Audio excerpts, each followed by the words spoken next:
Club is giving Jack Benny a dinner to commemorate his 20 years in radio. As we look in on Jack now, he's rehearsing his speech for the occasion. So in conclusion, ladies and gentlemen, I want to thank you all from the bottom of my heart for this great tribute. There, how did that sound, Rochester? Fine, boss, fine. Say, boss, this party they're giving you, how long is it going to last? Oh, it'll start about 8:30, should be over by 11. You call that a party? Roch, I think that's long enough for a party from 8:30 to 11. With us, that's known as the children's hour. Never mind, just finish my packing. And, Rochester, while I'm gone, forward all my mail to the Waldorf Astoria. You staying at the Waldorf? Yes. I made a reservation for you at the Acme Plaza. Well, just forget about it. Well, we can't, boss, we can't. Why not? They're holding 2 clean sheets for you. See what they won't do for celebrities. Well, we better write them a nice note. I'll answer the door, Rochester. You finish packing. Yes, sir. So, my darling, though we've parted, come back to whence we started. Whence?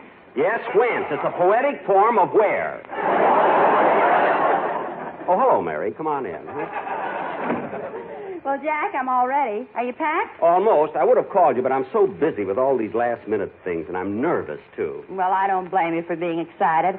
Jack, I'll bet that banquet will be just wonderful. Well, it should be. Practically everyone in the business will be there. Milton Berle, George Burns, Jesse Block, Eddie Cantor, Fred Allen, Georgie Jessel, and a lot of Jack, they asked Fred Allen to come? Well, Mary, they weren't going to, but I insisted that he be invited. Ah, that was nice of you. And I hope you'll forget your silly grudge and talk to him at the banquet. Mary, these days, Allen doesn't need conversation. He needs food. Believe me. Huh?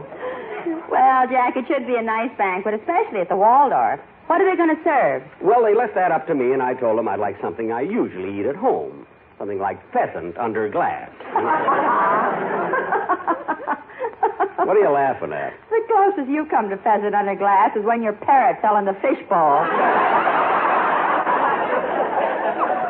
Mary, don't be ridiculous. I wouldn't eat Polly. But, boss, I saw you put it in the oven. Only to dry her off. Now, look, Rochester, if you don't finish my packing... Oh, answer the phone, will you, Mary, please? Oh, sure. Hello? Hello, Liv. Oh, it's you, Phil. Yeah, but on a streetcar, I'm called Desire. Well, that's what happens when you write your own stuff. What do you want, Phil? Is the old man around? Yeah, Jack's sitting in the next room. Well, if the phone cord don't reach, call me back when he's closer. Oh, wait a minute, Phil. I'll call him. Jack, it's Phil. Thanks, Mary. Hello, Phil. Hey, Jackson, I just had to call you. I thought of the greatest joke that you ever heard in your life. Look, Phil. Hey, ask me why girls who live in the Rockies won't take sun baths. For heaven's sake, Phil, I haven't time for that corny stuff. I'm packing for my trip to New York. In case you don't know it, the Friars are giving me a testimonial dinner there. So what? Markster's giving me a testimonial next week. I almost cried when they gave me my gift. They gave you the gift already? What is it? A baton with a corkscrew on the end of it.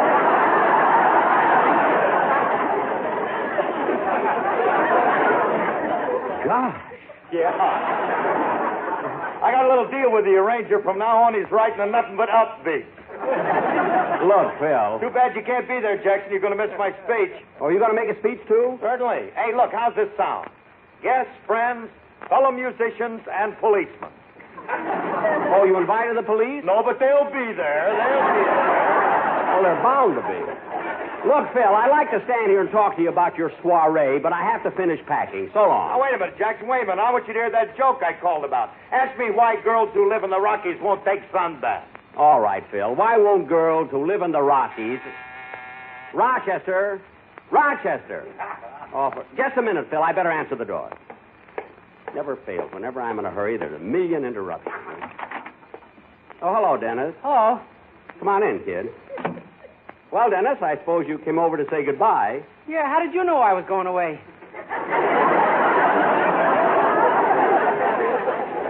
Oh, are you going away, too? Uh-huh. As long as I got a few days off, I thought I'd go to Waxahachie, Texas. Oh. Are you going there on business? No. Oh, then you have friends there. No. Relatives? No. Rochester, be sure to pack my tuxedo. I'll need it for the banquet. Yes, sir. Dennis, if you're not going on Mary, business... don't get into it. Please. Don't start. We're starting on a trip. Let's be happy-go-lucky. Jack, I've got to ask him. Dennis, if you're not going on business and you have no friends or relatives there, why are you going to Waxahachie? The name fascinates me. Well, Dennis, for you, that's a good reason. I remember once you went to Philadelphia because your mother wanted cream cheese. Dennis, how are you going to Waxahachie? By train? No, I'm going to fly. Oh, you're flying. What plane are you going to take? No plane. I need the exercise.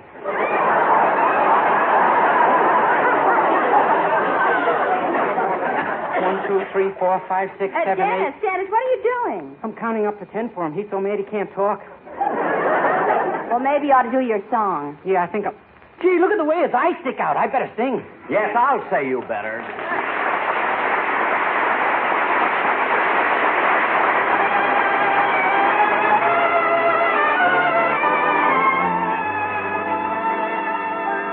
There's romance in every night underneath the light of the bright California moon.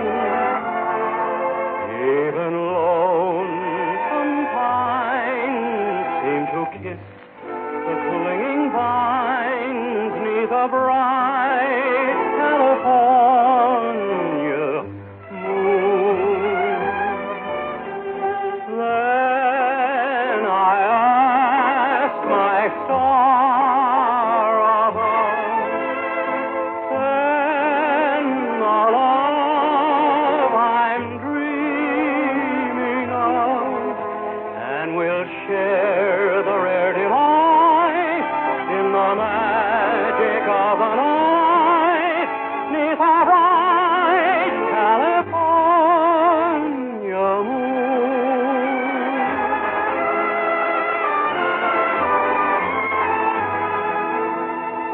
Then I ask my star above, send the love I'm dreaming of, and we'll share the rare delight in the magic of a night 'neath a bright California moon.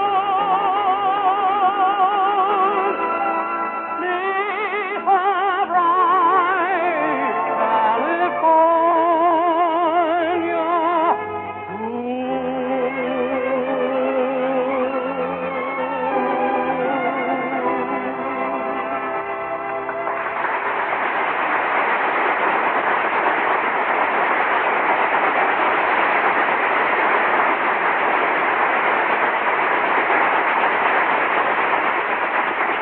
Dennis, that was beautiful. You know, it's amazing. When you talk to me, I get so mad. Then when you sing, it's the most wonderful thing in the whole...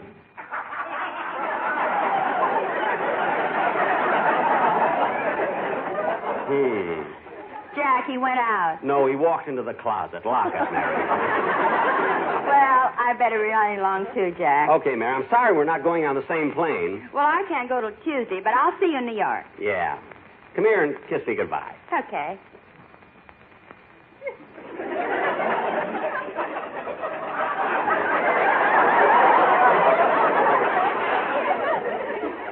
Gee, look at the way his eyes stick out. They'll be all right by the time I get to New York.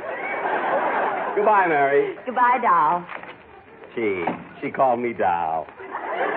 Now, let's see. What was I doing? Say, boss, do you want to take your violin along on the trip? My violin? Say, maybe I'd better. Oh, no. Answer the door, will you, please? Yes, boss. Hello, Rochester. Mr. Benny in? Yeah, come right in. Boss, it's Mr. Georgie Jessel.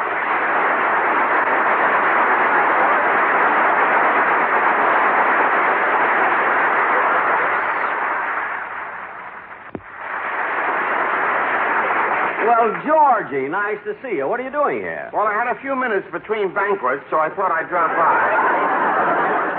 Well, this is a pleasant surprise. I didn't expect to see you till we got to New York. Well, Jack, I had a reason. I've been thinking about your dinner. About the testimonial dinner? Yes, and I thought that instead of having the usual type of speeches, it might be a lot nicer if I told them the story of your life. Say, that's a pretty good idea. At the dinner, huh? Do you want me to write it? No, I wrote it myself, but I want your approval of it. Oh, about my life. Well, go ahead. Let's hear it. All right? Okay, now after the preliminary speeches are over, the lights will dim down, I'll stand up, and there'll be a big fanfare.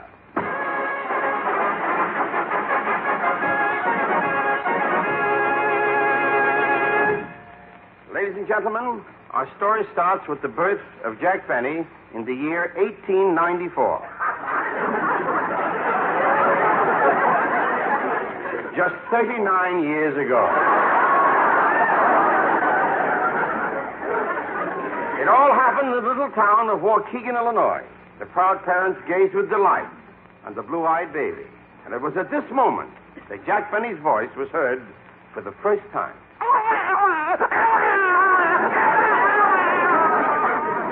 Look at him, Papa. He's so cute. Yes.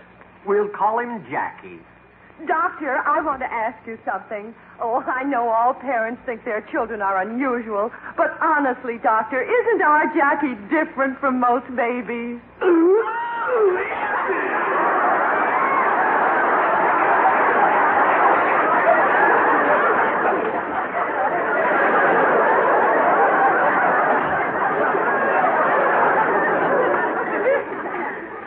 Little Jackie, Papa, he's got your mouth. And he's got your nose. And he's got your eyes. And he's got your ears.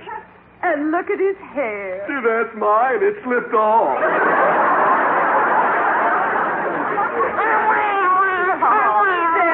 Jackie. Quiet now. Now, Mr. Benny, about my fee. Don't worry, Doctor. Just mail your bill, and my son Jackie will send you a check. Oh, thank you very much. Wait a minute. Your son here, Jackie, he's only a few minutes old. How can he send me a check? I don't know how he did it, but he already saved $800.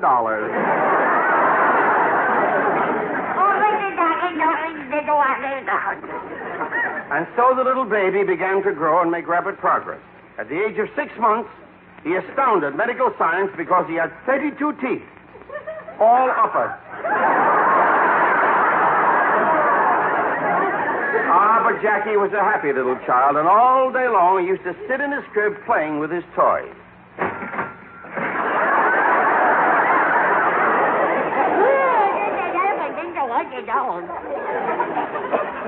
As he grew older, his parents gave him everything he wanted. But Jack wasn't an only child. He had a younger sister named Florence. Today he has an older sister named Florence.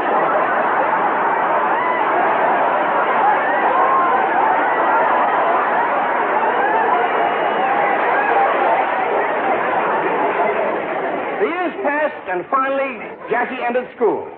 As a student, he was exceptionally bright, particularly in arithmetic. And now for the next question, I will call on Jackie Benny. Yes, teacher. Now, Jackie, if you loan $10 to Albert, and $5 to Irving, and $15 to Tommy, and they all paid you back at once, how much money would you have? $31. I'm sorry, Jackie, but the correct answer is $30. What about the interest?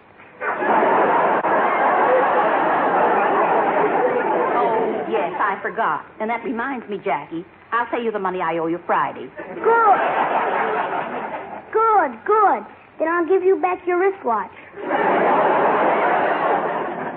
It was easy to see that there was something about Jackie that was different from other boys. In his class, there was one little boy who lived near the stockyard. There was another whose home was above a livery stable. Still another who lived next door to a glue factory. Yet Jackie was the only kid in the class called Stinky.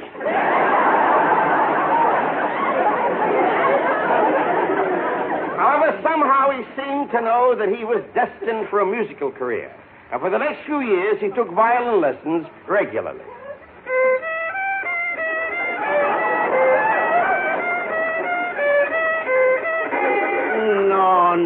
No. How many times must I tell you? Smoothly. I'm sorry. Well, play it again. Only this time, hold the bow with one hand. You're not Ty Cobb. I'll try. No, not today. The lesson she is over. Oh, well, goodbye, Professor. Wait, you did not pay me. Huh? Mr. Benny, I want my money. Well, Jack was persistent about his violin playing. He took lessons year Mr. Benny, my money. after year Mr. Benny, my money. after year. Please, Mr. Benny, my money. Finally came the day of his graduation from elementary school. Oh, it was a proud moment for Jack and his parents. That was the day that he put on his first pair of long pants. They looked kind of bulky over his diapers.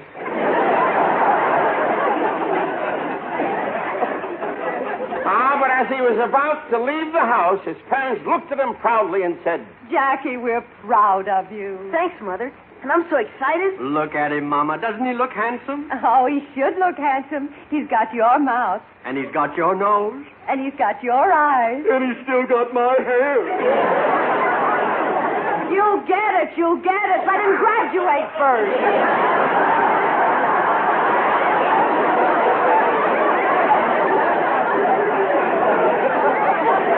And, Papa, we want to get there early. He's going to play a violin solo.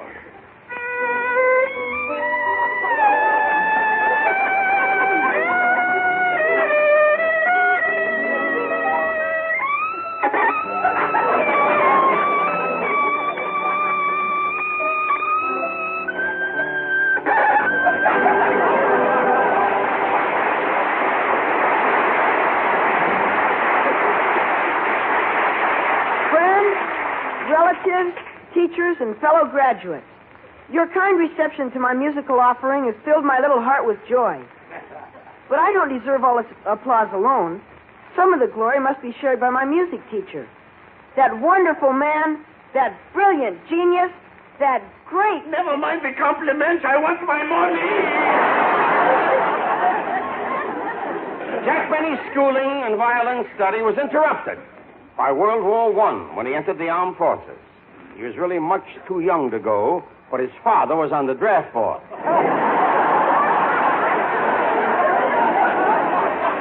And so, early in 1917, we find Jack Benny no longer a boy, but a man, ready to enter the Navy. Goodbye, Papa. Go already.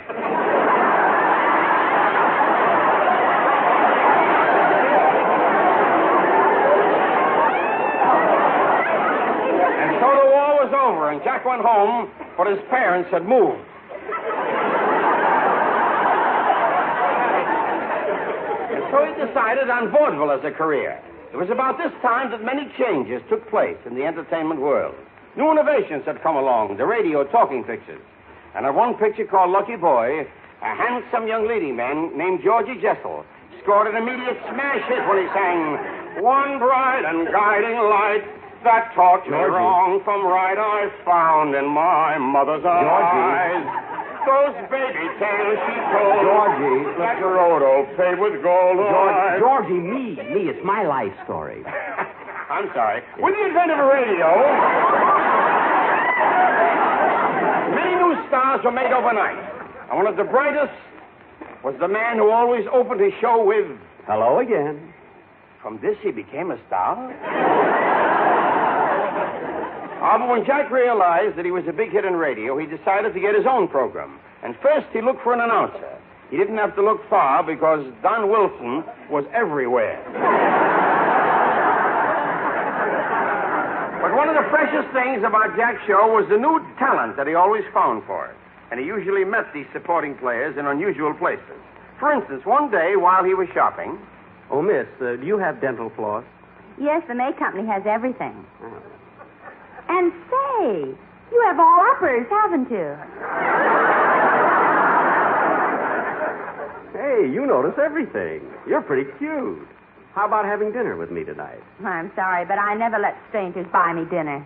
Good. You're my type. Look, mister, you better stop annoying me. Hey, Mary, you want me to come over there and punch him in the nose? It's all right, babe. I can handle it myself. Yes, and that was how Jack first met Mary Livingston. He took her away from the May Company and made her a star. Then one day, Jack was crossing Vine Street. He stepped off the curb and... Whoops, sorry. I almost tripped over you. I didn't see you. I didn't see you either. I was face down.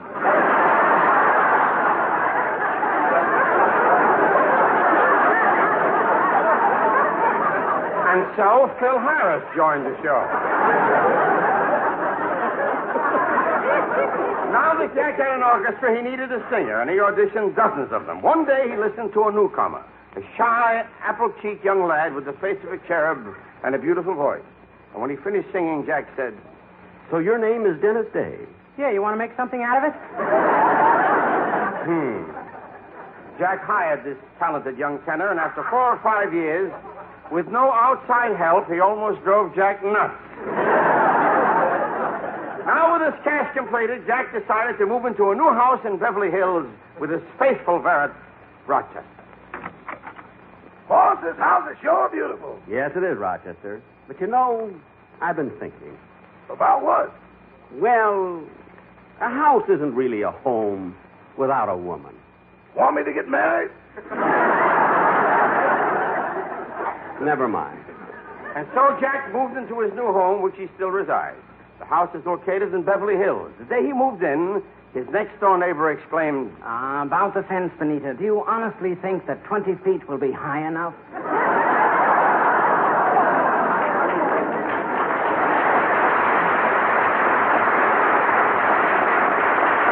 And so, distinguished guests and ladies and gentlemen, that brings us up to the present here at Jack Benny's testimonial dinner. And while we have kidded him tonight about those various characteristics he has assumed on his radio programs merely for the purpose of making you laugh, you who know him best will say of Jack Benny that he is a fine comedian and a fine man. I thank you. Well, Jack, that's the speech. How do you like it? Gee, it's beautiful, Georgie. Really beautiful. Well, I'm glad you like it. Well, I got to be running along. I'll see you in New York. So long, Georgie. So long, Jack.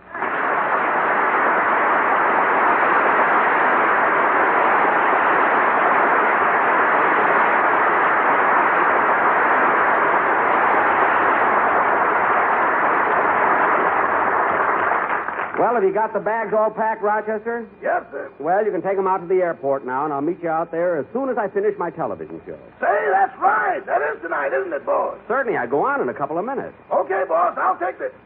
Wait a minute. What's the receiver doing off the phone? Huh? Oh, my goodness.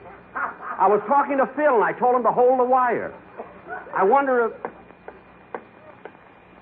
Hello, Phil. Are you still there? Yeah, go ahead, Jackson. Ask me.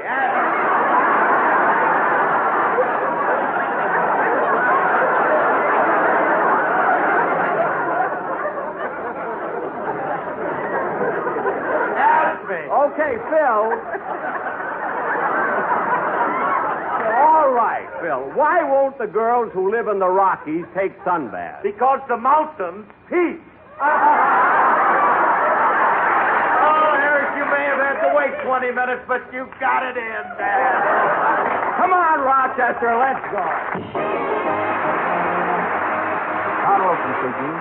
This is the United States Armed Forces Radio Service.